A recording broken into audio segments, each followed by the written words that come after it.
Numerous circumstances have shaped the way in which we look at life and ourselves. This feature focuses on the contributing factors that led to the decline of the village, Victoria.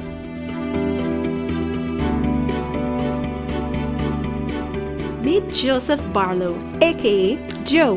Retired in 1962 from the British Guiana Credit Corporation, Joe's father was the village historian of his era.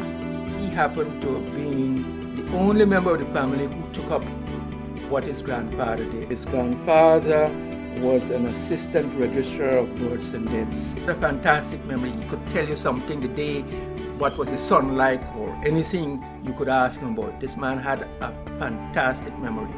And everybody who wanted to know something about their past or their history came to him. It was a great village, to put it simply. There was structure, there was order, there was simplicity of life. We hadn't rural electrification or anything of the sort. Life was simple. People looked out for each other. They would have told you that it takes a village to raise a child.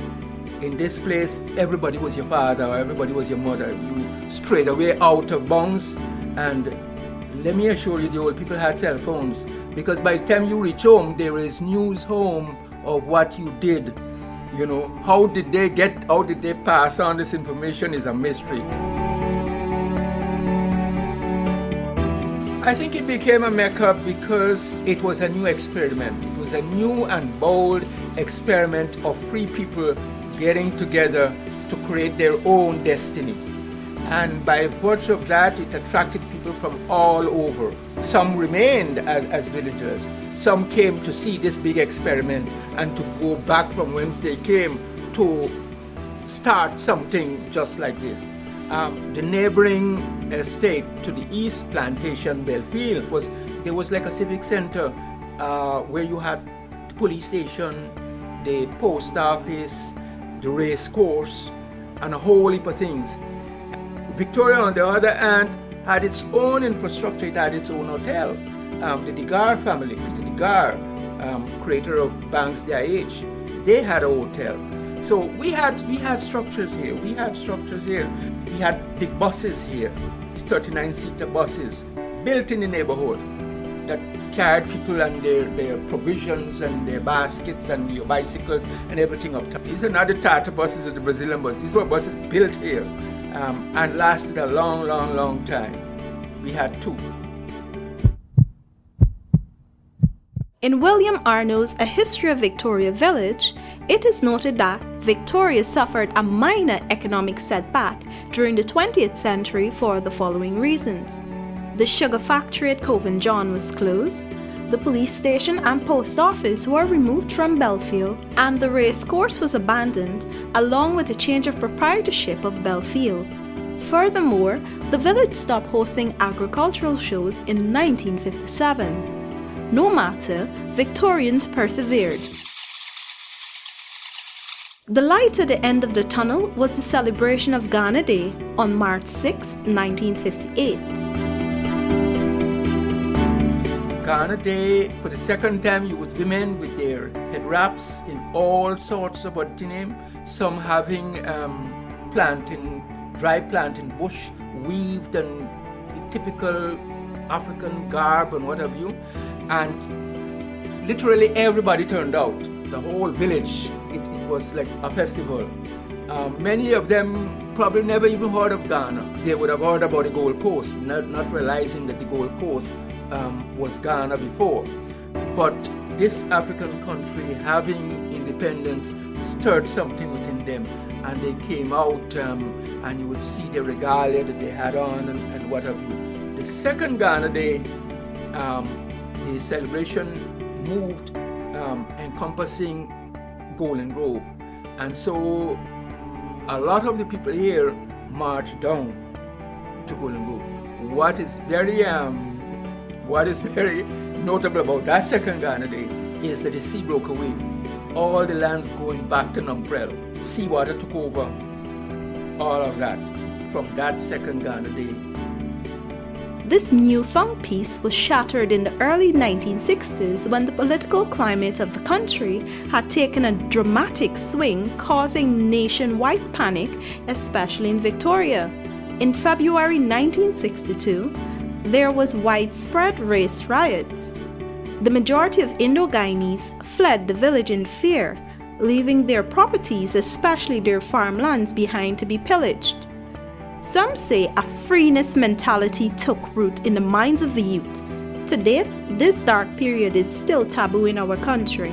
The present crisis dates from 1953, when Britain suspended Guyana's constitution, condemning Jagan's rule as communist-inspired. Till then, Indians and Africans had campaigned together for independence. Afterwards, the Africans formed their own party, and the seeds of racial tension were sown. During this era, more emphasis was placed on attaining jobs outside of the village. Food security and self-sufficiency became a myth. As the landscape of the village slowly evolved, the backbone of the economy literally disappeared, especially the cottage industries like fiber making, farine production, and starch factories.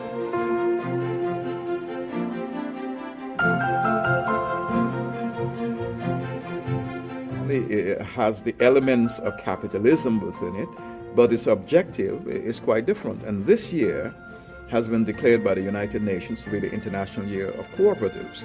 And while we, sadly, in our country, we haven't been paying attention to it, and very often we speak of Guyana leaving out the word cooperative, and I think that we need to get back into the habit of referring to this country as its true name is, the Cooperative Republic of Guyana. The cooperative spirit of the villagers was slowly rekindled after independence in 1966. Independence, although not a huge celebration in Victoria, it was well received considering that the Prime Minister, Lyndon Forbes Sampson Burnham, made the neighboring village, Belfield, his permanent residence at the time. To date, the Victoria Reconstruction Trust caters for the village preservation. It's a noble idea that was quietly born, the brainchild of Mr. Desmond Saul. He had this vision, and of course you have to get others involved with you. The Reconstruction Trust has been the legal umbrella organization in the village, and the thought is that it will remain that other organizations, because one of the problems with development in villages is that everybody, of course, under the pressure of poverty, seeks to do their own little thing. It doesn't. When you bring them together, emerge a plan that is holistic. And this one goes and he gets a little bit of money from there, and he comes to do something that is not well thought out. And very often opportunity is lost. So the VRT, as the umbrella organization, was not going to have a monopoly on things, but certainly was going to bring all the other groups that are seeking identical purposes so that we have a frank discussion and each knows what the other is planning. In that sense, there is going to be a less likelihood of duplication and waste of resources. Also best practices, we can learn from that. If something has been tried and failed, there is no need for you to think that you're going to succeed.